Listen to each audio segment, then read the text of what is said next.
Magandang buhay mga bata! Narito na naman si Teacher Tess upang tulungan ka sa iyong aralin sa mathematics. Handa ka na ba sa bagong episode natin ngayong linggo? Tara nang manood at matuto! For today's episode, you will learn about identifying the factors of a given number up to 100. Ano nga ba ang ibig sabihin ng factors? Factors are the numbers that we multiply to get a product. Let's say, for example, we have to find the factors of 15. So, ang gagawin lang natin ay mag-iisip ng dalawang numbers na kapag i-multiply, ang sagot ay 15. Ano kaya ang dalawang number na maaari nating i-multiply na ang sagot ay 15? Tama! 1 times 15 is 15. Ang 1 and 15 ay tinatawag na factors. At ang 15 naman ay product. Now, bukod sa factor na 1 and 15, ano pa kaya ang pwede nating i-multiply na ang magiging sagot ay 15? Magaling! 3 times 5 is 15. 3 at 5 ay tinatawag na factors. At ang 15 naman ay product. Now, meron pa ba tayong pwedeng ma-multiply na dalawang number na ang sagot ay 15? Wala na! So, ibig sabihin, ang factors ng 15 ay 1, 3, 5, and 15. Let's have another example. Let's say we have to find the factors of 64. So, para i-list down ang factors ng 64, ay sisimulan natin kaagad sa pinakamadaling factors, ang 1 and 64. Next, kung nahihirapan kang matukoy ang mga kasunod na factors ng 64, ay maaari mong i-divide ang 64 sa 2, 3, 4, 5, 6, 7, 8, and 9. Kapag ang quotient ay whole number or walang remainder, ibig sabihin ang divisor at quotient ay siyang magiging factors ng 64. Okay, itry natin i-divide ang 64 sa 2. So, gagamitin natin ang long method sa pag-divide ng 64 by 2. 6 divided by 2 is 3. 3 times 2 is 6. Then, subtract 6 minus 6 is 0. So, hindi na natin kailangang isulat ang 0. And then, bring down 4. Next, 4 divided by 2 is 2. 2 times 2 is 4. Then, subtract 4 minus 4 is 0. Now, dahil whole number ang naging sagot or walang remainder, ibig sabihin itong divisor na 2 at ang quotient na 32 ay siyang magiging factors natin. So, 2 times 32 is also 64. So, tapos na natin i-try ang 2. At itong 2 ay factor din pala ng 64. Next, i-try naman natin i-divide ang 64 sa 3. So, 64 divided by 3 is 21, remainder 1. Now, dahil may remainder ang sagot, ibig sabihin ay hindi pwedeng maging factor ang 3. I-try naman natin i-divide ang 64 sa 4. 64 divided by 4 is 16. So, whole number or walang remainder ang sagot. Kaya itong 4 at 16 ay factor ng 64. So, isulat natin dito ang 4 times 16. Kasi kapag i-multiply natin ito, ang sagot ay 64. So, itong 4 ay factor din ng 64. Next, try naman natin ang 5. Tandaan na kapag ang given number natin ay hindi nagtatapos sa 0 or 5, katulad ng 64, hindi siya nagtatapos sa 0 or 5, Ibig sabihin, hindi ito divisible by 5. So, patunayan natin. 64 divided by 5 is equal to 12 remainder 4. So, ayan, may remainder nga. Kaya, ang 5 ay hindi rin factor ng 64. Now, i-divide naman natin ang 64 sa 6. 64 divided by 6 is equals to 10 remainder 4. So, hindi rin pwedeng maging factor ang 6 dahil may remainder itong 4. Next, try naman natin i-divide ang 64 sa 7. 64 divided by 7 is 9 remainder 1. So, dahil may remainder ito, hindi rin pwedeng maging factor ang 7. Next, try naman natin ang 64 i-divide sa 8. 64 divided by 8 is equals to 8. So, ayan, whole number ang sagot natin or wala siyang remainder. Kaya itong 8 ay factor din ng 64. So, isulat natin ang 8 times 8. Lastly, i-divide natin ang 64 sa 9. 64 divided by 9 is 7 remainder 1. So, ang 9 ay hindi rin pwedeng maging factor ng 64 dahil may remainder itong 1. So, the factors of 64 are 1, 2, 4, 8, 16, 32, and 64.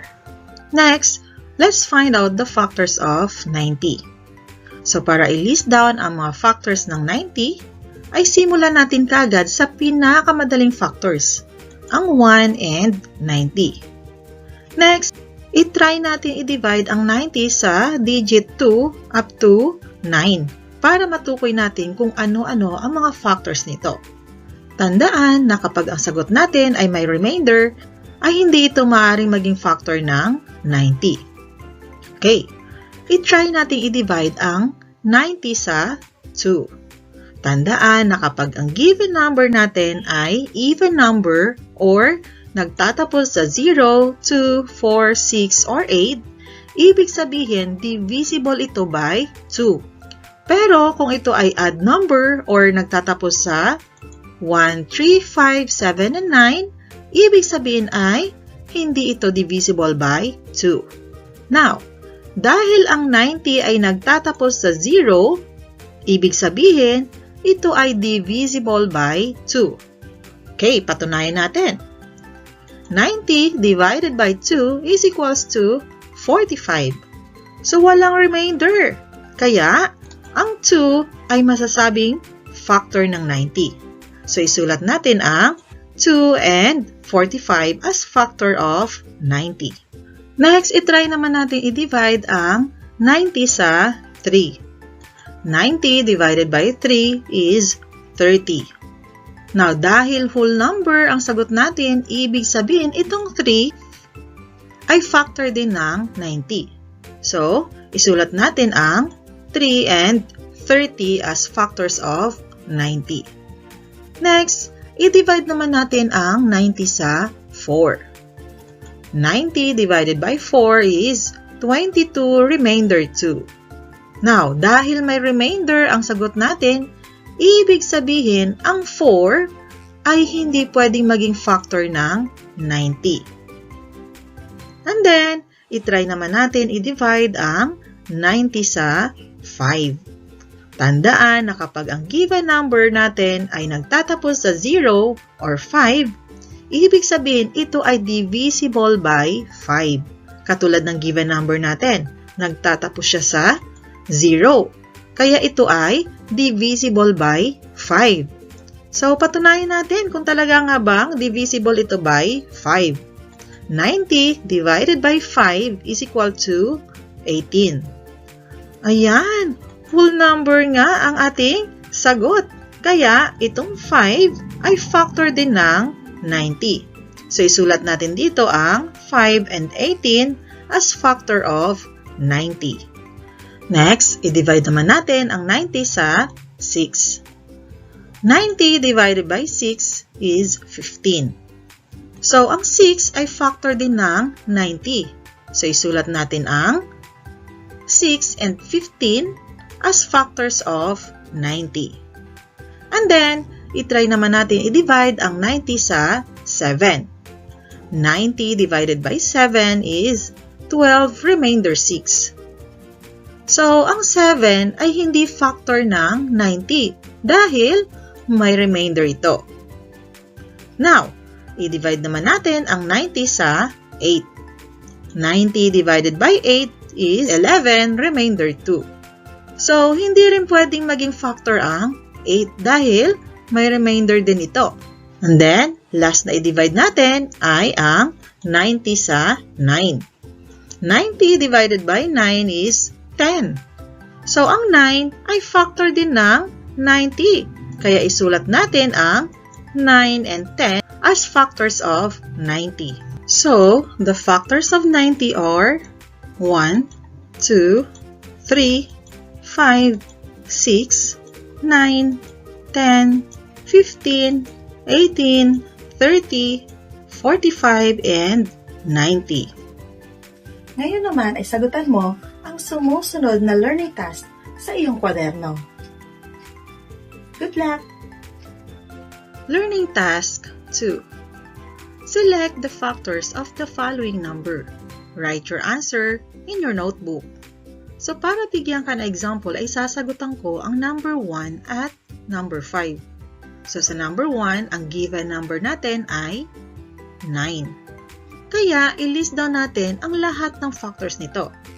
So ang factors ng 9 ay 1 and 9 and then 3 and 3. So isulat mo lang ang lahat ng mga factors na nasa choices.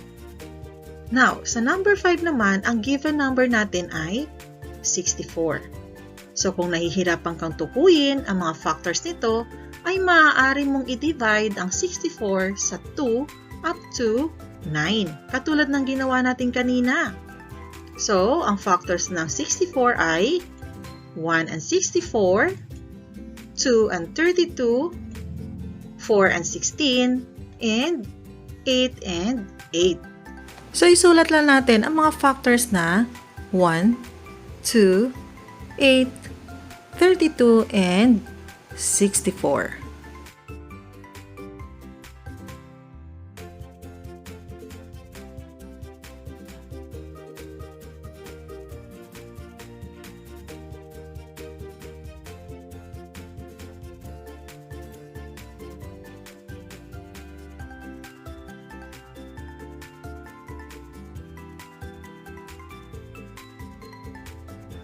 Learning Task 4. Write the factors of each number in your notebook. So, number 1 is done for you. So, gawin mo naman ang mga kasunod na bilang. Okay?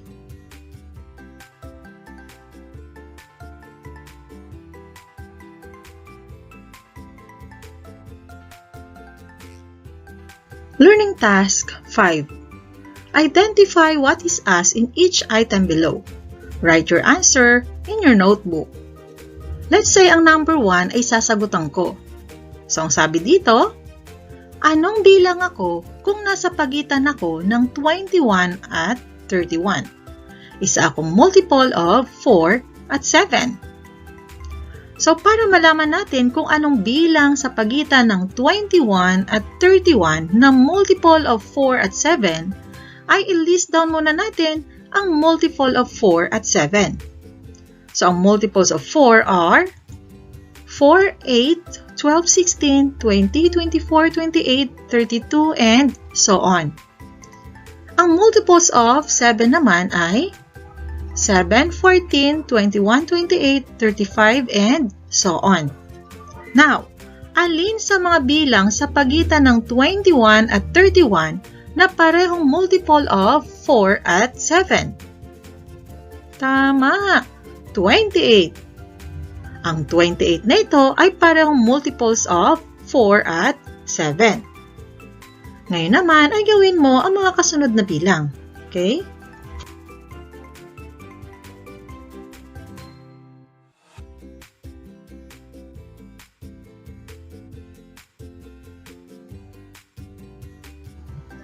task 6.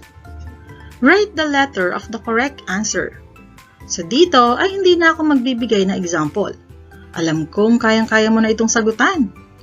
So mamaya sa dulong bahagi ng video ay titignan mo kung tama ang iyong naging sagot. Okay?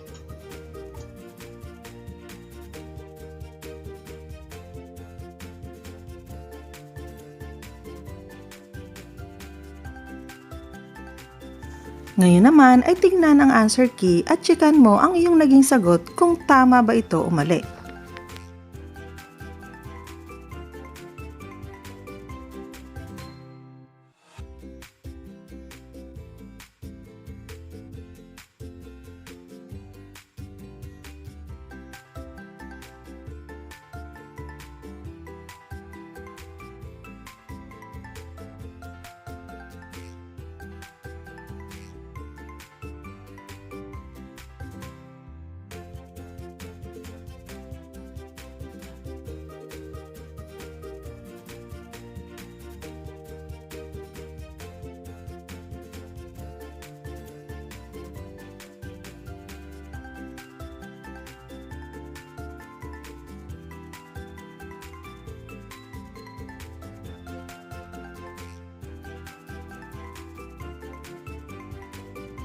Kung ang video ito ay nakatulong sa iyo upang maunawaan mo ang iyong aralin, ay huwag mo na rin kalimutang i-like, subscribe, at i-click na rin ang notification bell upang maging updated ka sa aking bagong video. Hanggang sa muli, paalam!